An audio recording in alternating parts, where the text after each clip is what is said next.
Alright guys, welcome to Starlink Battle for Atlas. I'm really excited to bring you this one. It was also really expensive. Before we begin, don't forget to like, share, subscribe, support me on Patreon, and spread the word about what I'm doing online. This episode is going to be a little different. We're going to talk about starships and weapons before we begin this time. There are 4 starships that you want to consider, and only 4. The Zenith, which is what comes with the starter pack, the Neptune, the Vantage, and the Vigilance. The Cerberus is a GameStop exclusive, comes with Razor LeMay, and the Scramble is a Target exclusive, and it comes with Levy McRae. The 4 weapon packs are... I don't know the weapon packs by heart, so... The Shockwave and Gauss Cannon Mark II, the Crusher and Shredder Mach 2, the Hailstorm and Meteor Mach 2, and the Iron Fist and Freeze Ray Mach 2. The only one that I can really recommend is the Shockwave. Not only is it fun, the stats say that it does deal a high amount of damage. It looks like a cheat weapon, man. It really does. Basically, you just blow everybody into the air and then just have a free-for-all on them while they're just completely incapacitated. I bought the Shredder and Crusher pack, weapon pack. It was just too much freaking money to damn buy the freaking Shockwave pack, and the Gauss Cannon was not interesting to me at all. So, ships. Well, you got 4 ships, obviously. The values of the stats start at 100. The highest ones for the first expansion are 205. All of the starter ships besides the Vantage have a total stat summary of 525. The Vantage has 555 points, and the R-Wing, Skull Scream, and Vigilance have 500, and nope, R-Wing is 525. The Skull Scream and Vigilance are 555.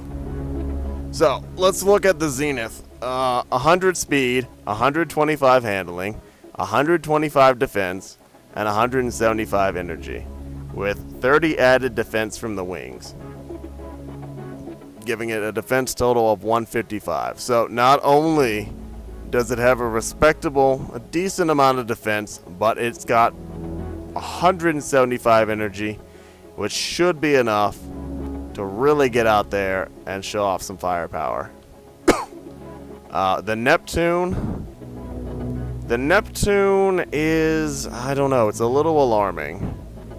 And I say that because the description says its unique design is meant to interface directly with his liquid form, him being Judge, its pilot, which can feel somewhat strange for other pilots who strap in. I'm assuming that it might be that the visuals throughout the entire game are a little different than usual, and that the voice acting might be changed a little bit to reflect you being in that ship without piloting Judge. I don't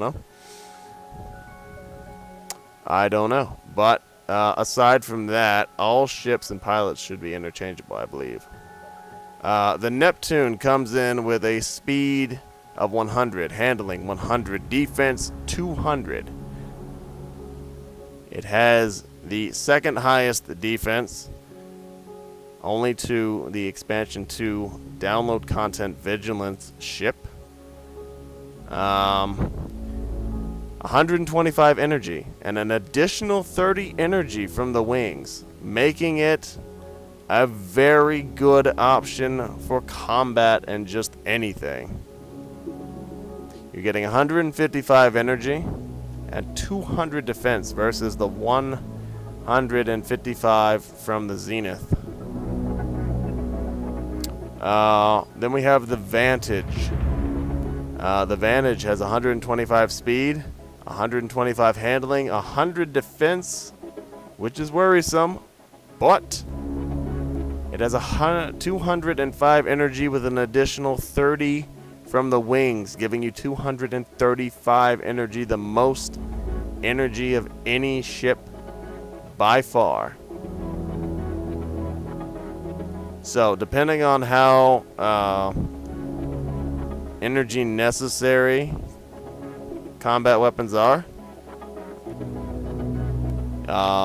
if you want to be a skills-based pilot and just have a freaking free-for-all out there, well, the Vantage gives you a decent amount of speed, a decent amount of handling, and all the energy in the world.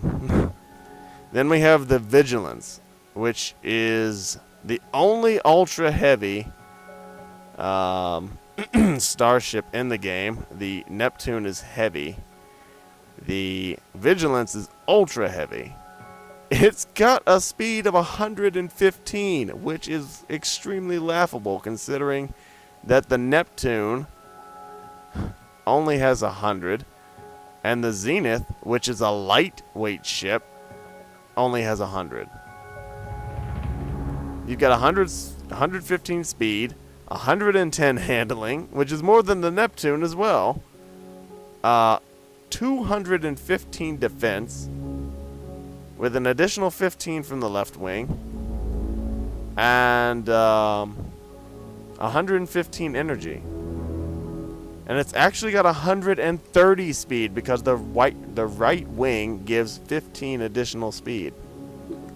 So it's got 130. It's got more speed than the frickin' Vantage.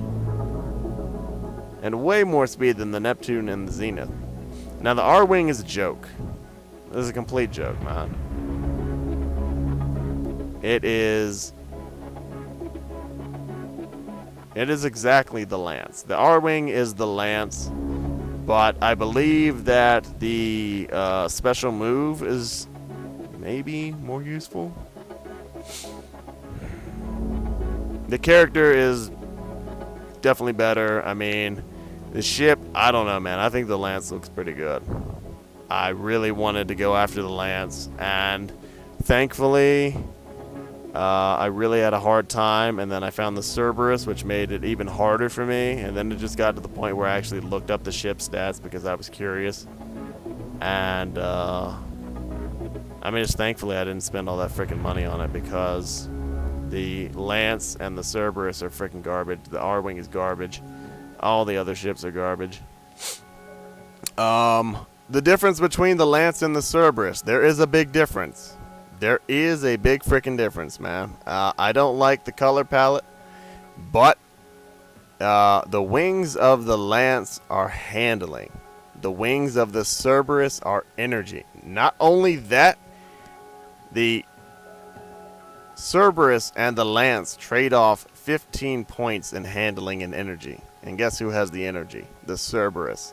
So you wind up with 145 energy on the Cerberus versus 100 energy on the Lance. That's a big fucking deal. That's a big deal.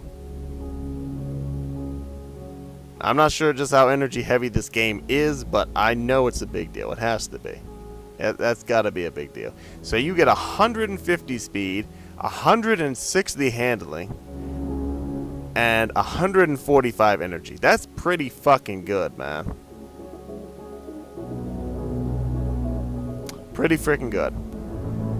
So, weapons I suggest, of course, let's just summarize. Ships I suggest are just staying with the Zenith, going with the Neptune, the Vantage, or the Vigilance.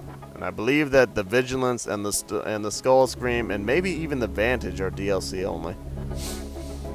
I could not find them online for sale anywhere. I couldn't find them anywhere for sale, period. I mean, they're only on the friggin' store. So, weapons, I would really recommend the Shockwave. It's fun. It should be powerful. Yeah, no downside. not going to be for bosses, but hell, you know, the game is meant to have interchangeable weapons for a reason. If you want to talk about the best freaking PvE non-boss weapon, I'd say it might be the shockwave. They can't even hit you because they're flying. I mean, seriously, it's a fucking free-for-all out there, man. You just shoot them for free. They can't do nothing back to you. But yeah, I went with the Shredder and the Crusher. So hopefully that's gonna work out for me. I'm thinking that it's gonna be well-rounded for bosses and for non-boss PvE. So we'll see. I don't know anything about the Crusher whatsoever. I don't know if it's gravity or not. Hopefully it's gravity, although I don't really think gravity has any great effects. I don't know. We'll see. But anyway, that's going to do it for the first video. Let's jump right into this, man. I'm ready to go. So I hope you guys enjoyed learning about the ships and the weapons. I will say one more thing, though. It is funny trying to get this stuff on, man. It took me a minute. So what you're going to want to do is you're going to want to take the PS4 mount and ship mount, same thing, and you're going to want to put the you're going to want to slide the pilot into it. Then you're going to want to just place it down onto the mount. Place the ship down onto the mount and lock the pilot into place. And that's all you do. Then you just slide it onto the bottom of the controller and you're good to go. And it's super weird, man. It's really crazy having a freaking ship above your controller. It's freaking hilarious. Alright, let's get into it, guys. Hope you enjoy.